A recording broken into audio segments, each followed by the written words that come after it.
Powered by the Montana Television Network. This is the 10 o'clock news on Q2, Montana's news leader. Good evening, everyone. Thanks for joining us this Wednesday. I'm Jeanelle Slade. And I'm Russ Riesinger. The first vaping-related death now confirmed here in Montana. Health authorities telling Q2 tonight that medical experts pieced together the details and earlier this week determined the teenager died due to e-cigarette use. Well, tonight specific details are not being released, including when the teenager died and where the victim lived. Now, this death brings a total of confirmed vaping-related cases in Montana to 3. The other 2 cases in Yellowstone and Gallatin counties. Q2's Mitch Legge has more. It was announced Wednesday that Montana had its first death associated with e-cigarette or vaping use. The person was in their late teens with a history of vaping. This, according to the Montana Department of Public Health. The Centers for Disease Control has a new name for the disease that's killed 26 across the country, EVALI. It's an acronym standing for e-cigarette vaping product use associated lung injury. A mouthful, that's for sure. But health officials across the country and within the state still haven't pinned down which products are causing the disease. With e-cigarettes, there's a heck of a lot we don't know. These really came on the market in 2007 and have proliferated since then, sadly, a lot among our youth. The first vaping-related death in Montana comes on the heels of Governor Bullock announcing a temporary 120-day ban on the sale of flavored e-cigarettes in the state. That ban goes into effect October 22nd. On a biological level, officials don't know how vapor from e-cigarettes interacts with the body to cause these problems. To get down to the specifics of what's causing this, we don't have a clear answer.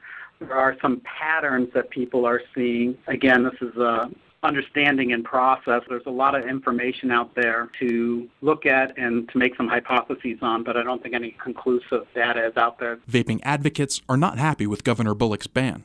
Here's a look at some Facebook comments on Q2's page. Many asking, if we ban vapes, why not cigarettes, since doctors know for a fact that traditional smoking causes cancer. Others have been saying all along what the CDC has now recognized, that most people affected have a history of vaping THC, the psychoactive compound in cannabis. Every day, more information is being gathered to be looked at by doctors to hopefully better understand this disease. In Billings, Mitch Legge, MTN News. Now, Montana health officials are urging people who vape to stop. Doctors are working with patients to provide samples of e-liquid and hear information about people's pattern of use. Now, the more data collected, the closer doctors can get to figuring out what exactly is causing these vaping-related injuries. Well, health officials in Butte took today's announcement straight to the local high school with a warning. They talked with Butte students, stressing the need to avoid e-cigarettes and, if they are vaping, to get help to quit. That's what starts to scare people, but us at our health department, our biggest push now is to get in the schools, get to talking to the kids and kind of getting the conversation going on what is going on, how to prevent it. And there are programs available to help people addicted to e-cigarettes quit. Now, talk with your doctor or call 1-800-QUIT-NOW to learn more. A series of violent and threatening texts sent to a local teenage girl has a family on edge, and Billings police trying to track down the sender. Authorities say they can't say much about the ongoing investigation, but Q2's David J. is standing by now to tell you what we do know. David. Well, Jeanelle and Russ, the police are looking into what type of phone or what other device was used to send those texts. The texts state that the person is making the threats to a girl in high school. Some of the texts use the words tie up, rape, and torture. The texter says to the girl, "Let me go into detail what I'm going to do to you." The police investigation involves determining if the person making the threats is local and the type of device. So what we can say is that we can confirm that we are investigating a threats via text message. There are numerous ways to use phone numbers to make contact by voice or text message. Not all of those are traceable. That's what the investigation is kind of focusing on around at this point is can we trace that number? There have also been reports that the girl and her mother went to the police station and they were turned away. Lieutenant Woolley says the police department is also investigating this report to determine what happened. Janelle? All right, thanks so much, David. A serious rollover crash just west of Bozeman sends a mom and her 5 children to the hospital. Tonight, Montana Highway Patrol calling the outcome a total miracle.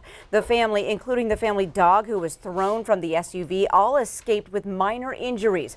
Now, just before noon, a pickup truck hauling a trailer full of lumber lost control, dumping the wood across both lanes of the interstate. The mom tried to avoid the wreck, but her SUV flipped through the median and crashed into a guardrail. Emergency responders closed down the interstate and safely rescued everyone from that vehicle. Now, all 6 were wearing seatbelts or were strapped into car seats. Well, Interstate 90 between St. Regis and Borgia closed for a good portion of the day after a semi-truck from Montana crashed around a curve spilling talcum powder. Montana Highway Patrol tells us the truck's load shifted, the trailer flipped, leaving about 2 inches of powder there on the road. It is considered hazardous when the talcum powder is airborne and a person breathes it in. Crews use vacuums to clean it up. The driver was not hurt, but will be cited for that crash. Well, after years of designing, a plan to develop a hotel and civic events center in Missoula clears 2 major hurdles. This morning, the Missoula Redevelopment Agency gave unanimous approval to change partners, and the City Council followed suit this afternoon. Real estate developer and music promoter Nick Chakota will take over the development rights to build a more robust event area on vacant land along the Clark Fork River. Now, Chakota is already talking with 4 or 5 local investors to build a hotel, parking structure, and a bigger event center. He says construction could start by next summer. All right, turning to weather, what a difference a week can make. We had a lot of snow on the ground this time last week, and we had, what, 70s today, Ed? That's right. We warmed up, and the warm and the snow may come and go, but the one thing that really hasn't changed so far this year is that we've had a lot of moisture around. So far, we're running about over 5.5 inches above what we would normally see by this time of the season, and this has been happening fairly consistently here since, well, the last 4 years now, 2016, 2017, 18, and now this year, all running above that 30-year average of 13.64 inches. And this year, again, well on our way to where we could have the wettest of all of those 4 years put together, as we'll continue to watch those develop. We are going to get a look at the winter outlook from the National Weather Service tomorrow, and so far that looks like it could be a wetter winter forecast. Details on the short-term forecast coming up. All right, thank you, Ed. Well, both sides of the aisle voted overwhelmingly today to rebuke President Trump's withdrawal of U.S. troops from northern Syria. Among the Republicans who voted in favor of the resolution, Montana's Greg Gianforte and Wyoming's Liz Cheney. Democratic leaders say the president later had a meltdown at the White House during a meeting on Syria.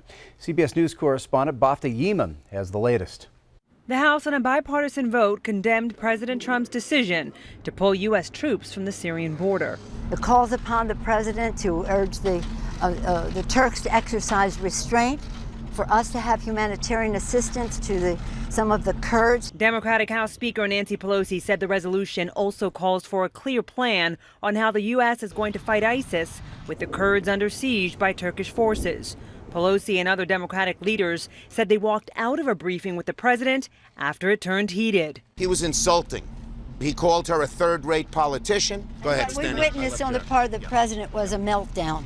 The White House said President Trump was measured, factual, and decisive in the meeting. Earlier, the president continued to defend his decision to remove U.S. troops from Syria, saying Russia can defend the Kurds. Turkey and Syria will hopefully work it out between themselves. Hopefully, ISIS will be guarded. One of his closest allies, Senator Lindsey Graham, criticized the president's move, and he fired back. To rely on Russia and Iran to protect us against the rise of ISIS is, quite frankly, insane. Lindsey Graham would like to stay in the Middle East for the next 1,000 years. I want to get out of the Middle East. President Trump released a letter he sent Turkish President Erdogan just days after ordering the American troop withdrawal. Let's work out a good deal, the letter began, and ended with, don't be a tough guy, don't be a fool. Vice President Mike Pence and Secretary of State Mike Pompeo are scheduled to meet with Erdogan on Thursday in Turkey, hoping to secure a ceasefire. Bafta Yeeman, CBS News, the White House. Now, the Turkish president says he is now reevaluating plans to visit President Trump in Washington next month. Coming up on tonight's 10 o'clock news, after tragedy, this Montana family is learning to plow through grief and rebuild its business. Plus, the company who took us to infinity and beyond is making that motto a reality. And later in sports, Kalispell's Brock Osweiler stepping away from the NFL. Scott will fill us in. You're watching MTN News with Jeanelle Slade and Russ Riesinger. Storm Tracker weather with Bob McGuire. And sports with Scott Breen. This is the 10 o'clock news on Q2, Montana's news leader.